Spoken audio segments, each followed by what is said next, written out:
नमस्कार दोस्तों। कल हमने 7B की जो एग्जाम्पल्स हैं वो तो कंप्लीट कर लिए थे।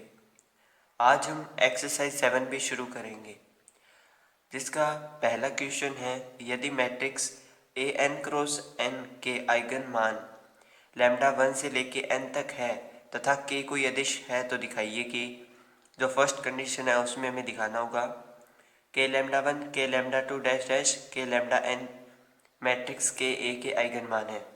और जो दूसरी कंडीशन है उसमें ए माइनस के आई के आइगन मान लैम्डा माइनस के लैम्डा 2 माइनस के dash dash lambda n minus के। तो 7B का जो फर्स्ट क्वेश्चन है उसका पार्ट ए करेंगे हम, जिसमें हमें K8 टाइप के जो मैट्रिक्स है उसके आइगन मान शो करने होंगे। तो ए जो है वो एक n क्रॉस n क्रम की एक वर्ग मैट्रिक्स है, स्क्वायर मैट्रिक्स है, तथा दिया हुआ है कि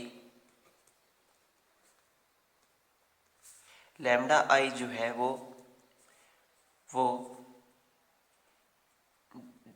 1 2 डैश डैश n तक है। यहाँ पे लैम्डा आई का अकेला और लैम्डा आई जहाँ लैम्डा की जो वैल्यू है वो 1 से लेके n तक है, उसके आइगन मान है। यानी ये जो लैम्डा की वैल्यूज है ये ए के आइगन मान है। हम जानते हैं कि A x is equal to lambda x होता है, लेकिन यहाँ पे लैम्डा की जो वैल्यूज है वो चेंज हो रही है, तो हम लैम्डा के पैर में आई लगाएंगे। ये तो हो गई, इसको मैं समीकरण नंबर 1 नाम दे रहा हूँ। अब मैं कोई एक स्केलर या अदिश मानूंगा, क्योंकि हमें उसका मल्टीप्लाई करना होगा उसके साथ। तो लेट के इज ए स्केलर, मैंने एक अदिश मान लिया और अब हम इसका मल्टीप्लाई कर देंगे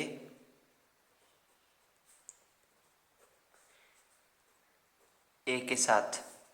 तो अगर अब मैं इसके साथ मल्टीप्लाई करूँगा तो ये बनेगा k of A x is equal to k lambda I x, क्योंकि x जो है वो अलग ही है। मान लो अगर मैं इसके साथ किसी और चीज़ का मल्टीप्लाई करता तो वो a वाला ब्रैकेट अलग होता और x के साथ अलग होता।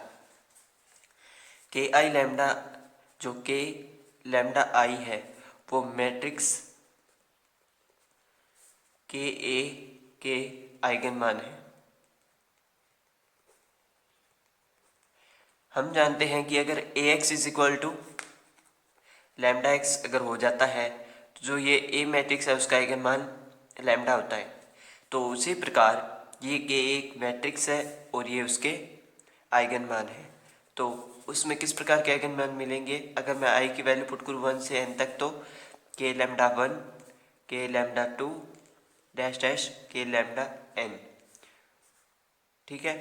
और ये सारे जो है वो के ए मैट्रिक्स के जो आइगन मान है वो है, ठीक है। बी पार्ट की हम इसमें बात करते हैं, जिसमें हमें ए माइनस के आई के जो आइगन मान है वो फाइंड करनी है। तो लैम्डा माइनस के और लैम्डा 2 माइनस के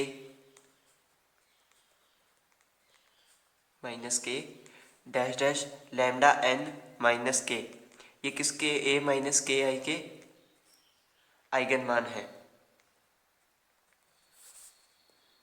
ये हमें शो करना है। सबसे पहले तो हम एक मैट्रिक्स ही मानेंगे। एक मैट्रिक्स मान ली n क्रॉस n क्रम की एक वर्ग मैट्रिक्स, क्योंकि जब हमारे पास मैट्रिक्स ही नहीं होगी तो हम प्रूफ कैसे करेंगे। तथा हमें दिया हुआ है कि लैम्डा आई है जो वो lambda I is equal to 1 2 dash dash n उसके आइगन मान है। यहाँ पे लैम्डा नहीं आएगा, यहाँ पे आई आएगा। आई के मान है 1 से लेके n तक, ठीक है। उसके बाद सेम यही कंडीशन इसमें मानेंगे, A x is equal to lambda I x, जिसको मैं इक्वेशन नंबर 1 नाम दे रहा हूँ। अब मैं दोनों तरफ के एक्स घटा रहा हूँ, के एक्स माइनस कर रहा हूँ दोनों साइड में, क्योंकि अगर हम दोनों साइड में माइनस करेंगे तो वो बैलेंस रहेगा और हमारी कंडीशन भी सेटिस्फाई हो जाएगी। तो ए एक्स माइनस के एक्स किया, इधर लैम्डा आई एक्स माइनस के एक्स किया, एक्स जो है वो बाहर आ जाएगा, तो A minus k I is x is equal to lambda I minus k I, और ये एक्स बाहर आ गया। तो सेम इसी के अनुसार इस मैट्रिक्स का ये आइगन मान हो गया, यानी lambda I minus k I matrix A minus k आई के आइगन मान है। ठीक है, अब हम क्वेश्चन नंबर 2 की बात करते हैं। बिल्कुल ही आसान सा सवाल है। प्रदर्शित कीजिए कि यदि लैम्डा मैट्रिक्स ए का आइगन मान है तो के प्लस लैम्डा जो है वो मैट्रिक्स ए प्लस के आई के आइगन मान होंगे। तो उसमें हमने माइनस किया था, इसमें हम प्लस करेंगे। क्वेश्चन नंबर 2 और उसका सॉल्यूशन। मैट्रिक्स ए के आइगन मान माना मैंने लैम्डा है, मान लैम्डा है, ये मैंने मैट्रिक्स ए का आइगन मान मान लिया। अब हम जानते हैं कि अगर ये लैम्डा इसका आइगन मान है तो ये इस प्रकार होगा, यानी A x is equal to lambda x होगा। मैंने क्या किया, मैंने दोनों तरफ के एक्स जोड़ने पर, दोनों तरफ के एक्स जोड़ने पर के एक्स जोड़ेंगे तो ये बनेगा ए एक्स प्लस में k x is equal to lambda x plus में के एक्स। फिर हम कॉमन ले लेंगे तो ये बनेगा ए प्लस के और ये एक्स, इधर बनेगा लैम्डा प्लस के और ये इधर बनेगा एक्स। अतः ये सेम वही ये वाली कंडीशन बन गई। अतः ए प्लस के आई, यहाँ पे आई लगा सकते हैं अपने, के आई मैट्रिक्स के आइगन मान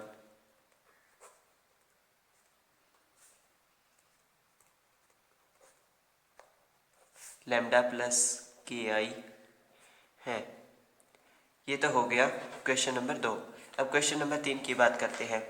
यदि मैट्रिक्स ए के आइगन मान लैम्डा 1, 2 और डैश डैश लेके एन हो तो हमें ये शो करना है कि मैट्रिक्स ए की स्क्वायर के जो आइगन मान है वो लैम्डा 1 की स्क्वायर, लैम्डा 2 की square dash dash lambda n की स्क्वायर है।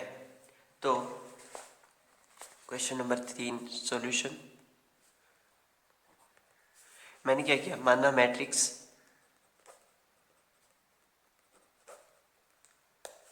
ए के आइगन मान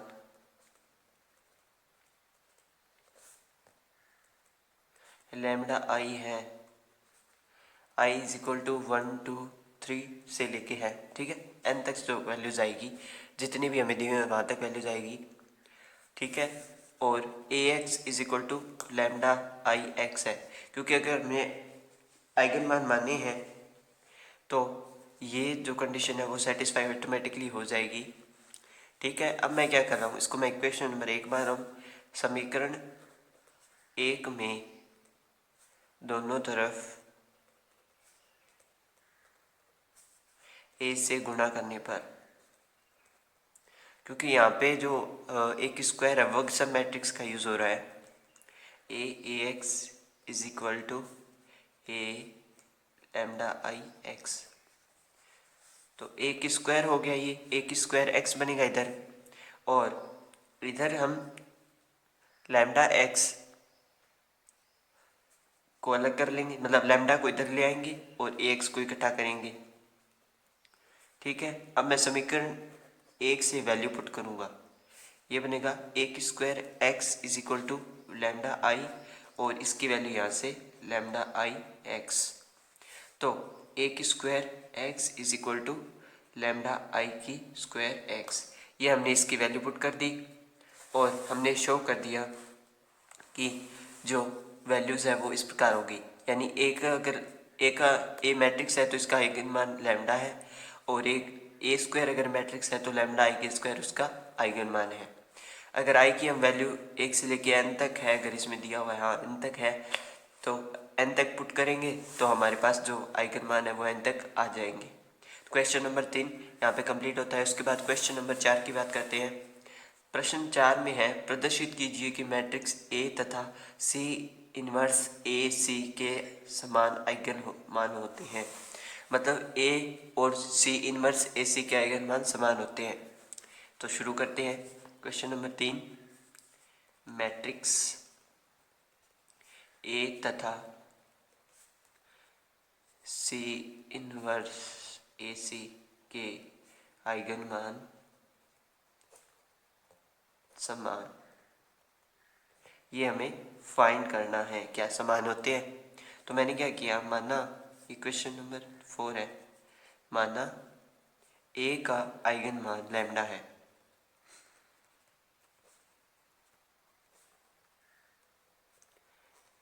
तो अगर A का आइगन मान लैम्डा है तो ये Ax is equal to lambda x होगा। फिर हम जानते हैं अभिलाक्षणिक समीकरण से A माइनस में लैम्डा इज इक्वल टू 0 होता है।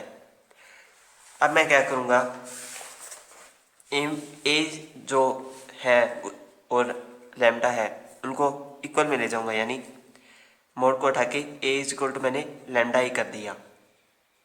ठीक है, इज इक्वल टू में 0 था, मैं उधर लेके चला गया उसको। अब मैं दोनों तरफ सी इनवर्स और सी से मल्टीप्लाई करूँगा। सी इनवर्स ए और सी से मल्टीप्लाई किया तो ये बनेगा सी इनवर्स लैम्डा आई सी। ठीक है, मैंने मल्टीप्लाई कर दिया। एक्स है वो नॉट इक्वल टू 0 है क्योंकि सदिश 0 नहीं होता है। अभिलाक्षणिक समीकरण का इसमें यूज़ कर रहे हैं हम, तो वहाँ पे एक्स नहीं होता है। अब मैं इनका क्रम बदलूँगा, तो यहाँ से लैम्डा पहले सी इनवर्स आई, ये सी हो गया, C inverse A C is equal to ये लैम्डा आई मैंने यहाँ लिया है, सी इनवर्स सी ये आई होता है, आई का मल्टीप्लाई आई से आई की स्क्वायर आई होता है।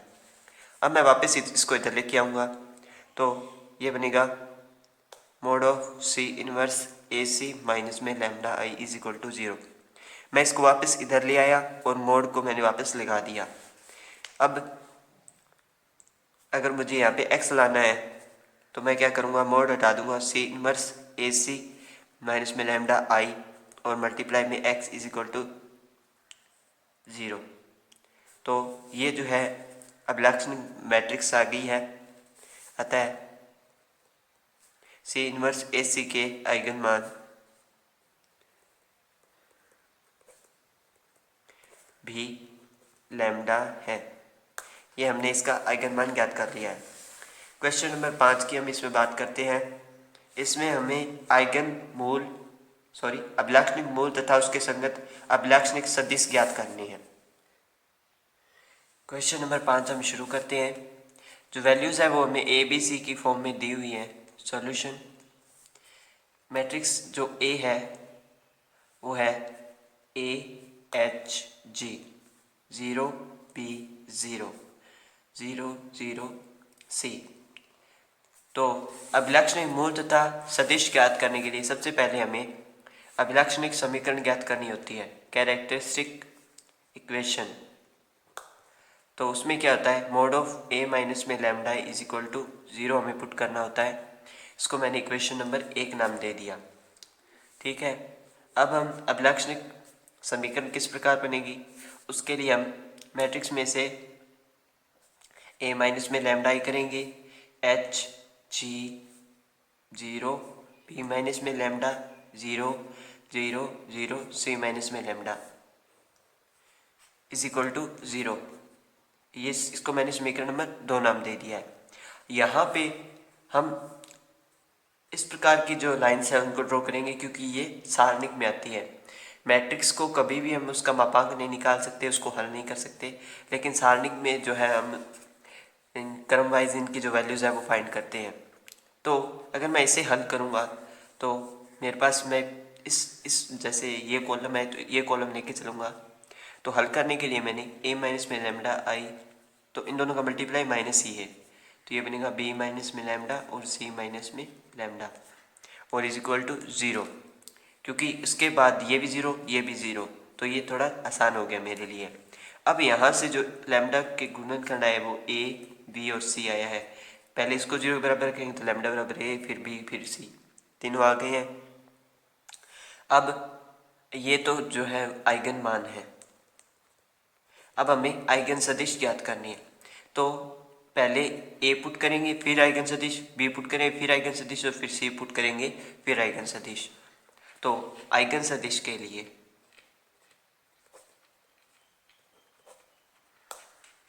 लैम्डा बराबर a के संगत आइगन सदिश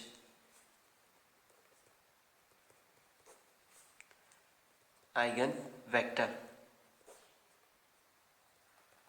जब मैंने लैम्डा के इक्वल में a रखा तो ये बना a माइनस ए यानी 0 h g, फिर 0 b माइनस ए 0 0 0 c माइनस ए। हम जानते हैं कि ये 3x3 क्रम की मैट्रिक्स है, तो हमें यहाँ 3 अवयवों का यूज़ करना होगा, x1 x2 और x3।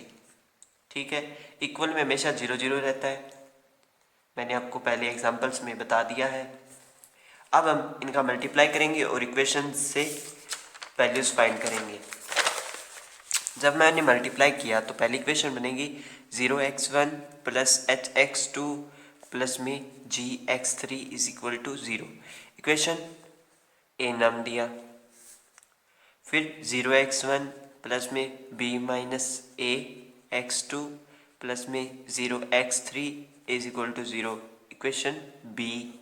और तीसरी है 0x1 प्लस में 0x2 प्लस में c minus a x3 is equal to 0, ये इक्वेशन सी बना दी मैंने। अब हम इनसे x1 is equal to minus का x2 is equal to x3 इनकी वैल्यू फाइंड करेंगे। तो मैंने आपको एक तरीका बताया था पिछली वीडियो में भी, एक समीकरण को हम छोड़ देते हैं और फिर सारणी के तरीके से इनकी वैल्यू फाइंड करते हैं। तो मैं इक्वेशन ए को छोड़ रहा हूँ और बी और सी का इसमें यूज़ करूँगा। तो इक्वेशन एक तो हमने छोड़ दी। अब हमें x1 की वैल्यू फाइंड करनी है, तो x1 की वैल्यूज़ भी हम छुपा लेंगे। बच्ची b माइनस ए 0 लिखेंगे, b माइनस ए 0 और नीचे बच गया 0 c माइनस ए। ठीक है, ये होगी x1 की। अब x2 की बात करते हैं। x2 में हमें x2 वाली वैल्यू छुपानी है, x1 की लिखेंगे 0 0, x3 की 0 c माइनस ए, ये होगी x2 की। x3 में x3 की वैल्यू छुपा लेनी है, इसको छोड़ के x3 की वैल्यू छुपाएंगे। x1 की यहाँ पे 0 0 और x2 की b माइनस ए 0 0। ठीक है, ये हमने इसे कर लिया। अब x1 की वैल्यू आएगी b minus a c minus ए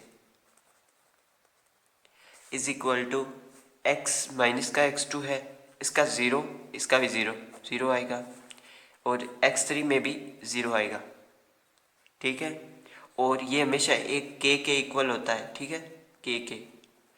अब ये वैल्यू सही है या नहीं, इसके लिए हमें इन्हें जो इक्वेशन छोड़ी है हमने इन तीनों में से उसमें पुट करते हैं। मान लो मैंने ये वैल्यू इसमें पुट करी तो x1 की वैल्यू 0 के साथ मल्टीप्लाई 0 हो गया, यहाँ पे x2 की वैल्यू 0 है, x3 की वैल्यू है, तो 0 इक्वल टू 0 हमने सिद्ध कर दिया, यानी हमने जो वैल्यूज़ मानी है वो सही है। ठीक है, तो अब जो मेन सदिश आएगा x1 वो आएगा k1 1 0 0।